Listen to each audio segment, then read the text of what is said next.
Always a pleasure to be joined by our friend Matt Larkin. Matt, now you're coming to us from the hotel lobby. You were a part of that Mitch Marner scrum today. What can you tell us about what the former Maple Leaf, now Vegas Golden Knight, what did he have to say? Yeah, it's been an interesting morning. I'm currently hiding in a conference room because the Golden Knights are everywhere, and it's kind of awkward if we're going to talk about the presser from today. It was interesting. To me, Marner showed more of a poker face than I expected. He kind of kept up that armor that he showed throughout his time in Toronto, kind of downplaying the significance of this game, which to me is just kind of silly. We saw Morgan Riley call the game nothing last week when they played on Thursday, and we know it's going to be wild tonight. The decibel level is going to be off the charts. It's going to be like a playoff game. So I was hoping, I was surprised that Marner did this availability at all, by the way, before the game. So I thought maybe he was going to be a bit more forthcoming about his emotions, but he's keeping them in check. I think he's trying to draw from John Tavares, his former teammate, how he handled it when he went back to Long Island, right, in 2018-19. Difference for me, though, is Tavares is a stoic guy. I think he takes things more in stride. Marner, a more emotional player, the way he handled the media, the way he handled the fans here. So no matter what Marner said today, I think it's going to be a lot for him to take in tonight. Now, for Mitch Marner, do you think this has like legs in the sense of like it's going to stay this way for good, or is this just going to be that initial one? You know, like the first game back is always the big one, right, for any player. But is this now like, is he one of the most hated players in Toronto? Because I heard they had that bracket this summer. I don't know if you saw that, like most hated Toronto athletes, and they have Mitch Marner in there. And you think about how much he actually did for this organization, or is it, you think this is just the initial blow, Matt? I think it's closer to the initial blow. I think the trajectory is going to be very Vince Carter-like. So early on, the emotions are still running high. He chose to leave. Of course, he was threatened in terms of feeling, what he felt for his safety when his address was posted on social media. I think that interview kind of stung the fans because they felt like they were blamed for his departure, especially when the Leafs sort of went against him, saying that they feel they protect their players well. So I think that the fans are going to let him have it tonight, even when the tribute happens. I think it's going to be a lot of boos. I think it's going to be 80-20, maybe 90-10 boos. Long term, this is still the number 6 scorer in franchise history. He was part of, for a franchise that has not been very successful for the last half century, one of the longest eras of at least regular season dominance. And even last year was the furthest they made it in the playoffs in 23 years. So I think in time, the fan base will come back to him and they'll understand that, yes, he was one of the greatest players that they've had here. And they will grow to appreciate him again. It's just these first couple games, and especially if we ever saw a scenario in which these two teams met in the Stanley Cup final, fat chance I know, but that would obviously bring the vitriol up higher as well. So I'd say right now it's going to be ugly, very ugly tonight, and it's slowly going to get better. Of the things that the fan base is maybe upset with Marner about, and I read the Friedman piece today, and I know this story has been out there for a while. This wasn't exactly breaking news, but like there is a part of this fan base that's upset that he maybe walked for nothing, and he knew maybe it was the summer before, maybe it was that January that like, hey, I'm not coming back. Is it fair for this fan base to resent him for that in your eyes, not waiving the no movement clause for the Rantanen deal and all of those other things? Or again, was this just sort of heading towards a nasty divorce no matter what? I think it's unfair to resent him for not waiving at the time. Of course, his wife was 7 months pregnant and no movement clauses exist for a reason. And if you're mad about it, you have to blame the person who gave you that contract, or the general manager who handed it out.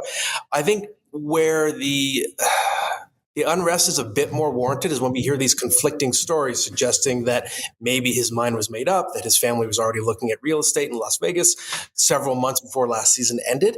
If you subscribe to that theory, that he was gone in the first place, then I think it's a little tougher to swallow, right? Because it feels like the way the narrative was painted wasn't necessarily perfectly genuine. So to me, I think somewhere between the two is the truth, right? It's one of those classic kind of he said, she said types of stories.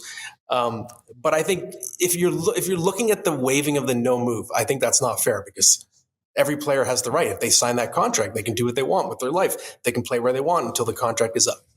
Okay, I have one more because I know you want to ask a little bit about the trade board that went up. But we, again, like Morgan Riley, you said it, called it a nothing game. And I know the players are going to put on some amount of a face when it comes to talking to the media about this. In the room, do you get the sense there's any resentment towards Marner from some of his now former teammates that he did leave, that he didn't come back, like all that? Is there anything behind the scenes that you get the vibe of being in the room that the players are a little bit like, man, screw this guy? Not that I've felt. So again, I'm more of a national guy. I'm not with the team every single day like a beat reporter would be. But to me, Marner was always a loved guy in the room. I call him the tone setter, right? He's the DJ. He's someone I think that was a major leader on the team in terms of just their emotions. And I think over and over, his teammates have defended him. Now, ex-teammates, they spoke out about how much they loved him. And I think they still do. I still think they're very close to him. So to me, it's more, at least from what I've heard, it's more just the idea of how did things kind of crumble between both sides last year? How was there not more of an effort made to get a deal done? And at least from reports we've seen, of course, from Elliot Friedman this week, that the sides kind of were a little bit, I don't want to say lackadaisical, but the effort wasn't there. They kind of sensed the divorce coming. So if there's any unrest, it could be arguably toward management as well. How did you not get this done? This is a key more. We need him going forward. Not nearly the same team without him. So at least I've seen and heard, I don't think Venom pointed because he was just such a beloved part of that team by the players. Yeah, and I think the relationship with players versus management with contracts is always different, right? Like, I feel like there's a human aspect that goes into it that like players kind of understand compared to the outside. And obviously his lack of playoff success was one of those things that was always a big standpoint with the fans. Now, what I want to transition into is like teams looking for playoff success this year, right? Your trade board's been out. We're going through some potential trade markets. What's your most interesting player right now on that board that you got like your eye on as teams are trying to beef up to make their way through the playoffs? I'm really looking at Vinny Trocheck with the New York Rangers. So we know Artemi Panarin, obviously there's pressure to move him. It's going to happen because you can't let him walk for nothing. We know it's a foregone conclusion. But Vinny Trocheck, to me, he obviously has term left on his deal. He has a much better cap hit. Even his full cap hit is less than half of what Panarin's would be if you factor in the retention there. And I just think Trocheck, even though he's getting into his 30s, he does so many things well. He's great on faceoffs. He's a prototypical number 2 center. He plays with a lot of jam. And I just think he's such a potential difference maker. If you look at the people out there looking for Nazem Kadri, I think Trocheck does a lot of the same things at a lower price point, and he's younger. So to me, he's someone, if you see him, maybe he goes back to Carolina, maybe he goes to Dallas. I think he could really move the needle in a playoff race. You heard us talking about some of those names. And again, we're closing in. Tomorrow's the anniversary of that stunning Mikko Rantanen trade. But the Jason Robertsons, Robert Thomas, Elias Pettersson. I know Pettersson's maybe not in that tier because his contract and the situation there is a little bit more convoluted. But when it comes to like a Thomas or a Robertson, do you think we'll get a stunner like that? And if we do you think one of those names is maybe more likely to move than another? I think last year showed us that we should expect a stunner. The only thing is this year with the playoff salary cap, right? You have to really factor that in. So if we role play it, let's say you're the Florida Panthers. Well, if you think Alexander Barkov's coming back, you have to make room for his cap hit now on your playoff roster. So I think that's going to hold some teams back in terms of what they can do.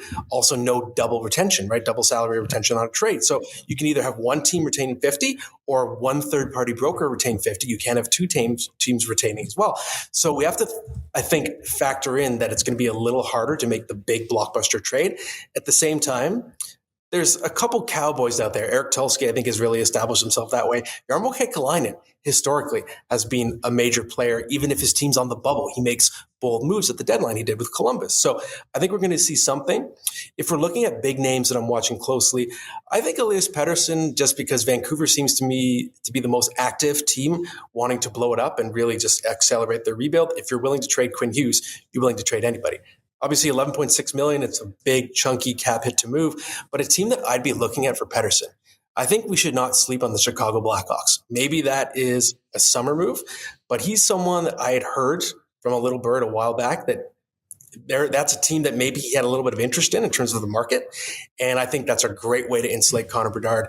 Elias Pettersson's two-way game, I think, is really underrated. If you have a center who can take on the tough matchups, that would really help Connor Bedard in Chicago. So to me, that's the sleeper team. I don't know if it's a deal that makes sense at the deadline, but maybe by the summertime. One more for me, Dougie Hamilton. And that, again, a contract that's just going to be tough to move. But because we have the recent history and fans are quick to go like, look, like Seth Jones, they kept a little bit of money and they actually got something for him. Do you see any parallels between the Hamilton situation and the Jones situation? Or is this going to be a much more difficult contract to move? I do see parallels. I think they're both kind of reclamation projects, right? In terms of where they're being, or in terms of what their standing is. Obviously, Hamilton a little bit older than Seth Jones was at the time of the trade last year, but I still think Hamilton can move the puck. And if you're into the analytics, he's still always a good play driver, even if his offense has gone away a little bit. And I do see some teams that are interesting fits. I really like Detroit as a fit for Dougie Hamilton because They have, so let's say, for example, if the Devils just can't get back in the race, Detroit has so much prospect and pick capital. They can put together a package for a trade so easily. They have the cap space. They really have the need for help on the right side of the defense. And I think they have the urgency finally. They're finally in a strong enough spot in the Atlantic Division where they don't have to hum and haw. You don't have to have your captain, Dylan Larkin, publicly calling out your GM for not doing anything at the deadline. Now is the time. Steve Yzerman, make your move. And a right shot, I would have loved Rasmus Andersson for them. I think Dougie Hamilton could be a consolation prize. Interesting. So Matt, for me, with 30 to 32 games remaining for a majority of these teams, there's 5 teams in the East that were playoff teams last year that aren't now, right? And of those 5, like, who has the most pressure on them? When you talk about Toronto, Panthers, Devils, Caps, and Ottawa, 5 teams right now are not in the playoffs that were last year. I think that is a big topic in the East because of the parity and how close it is. I actually think, I don't know if this would be everybody's answer. I think it's the Ottawa Senators. If you look at how much pressure was on them to finally make the playoffs, especially to keep their captain happy, Brady Tkachuk, they finally get through after, what was it, a 7-year layoff between playoff games, right? They get through last year. And if after all that, you take a big step back and now you're a non-playoff team again, I think that's an absolute disaster for a team that was supposedly on an upward trajectory.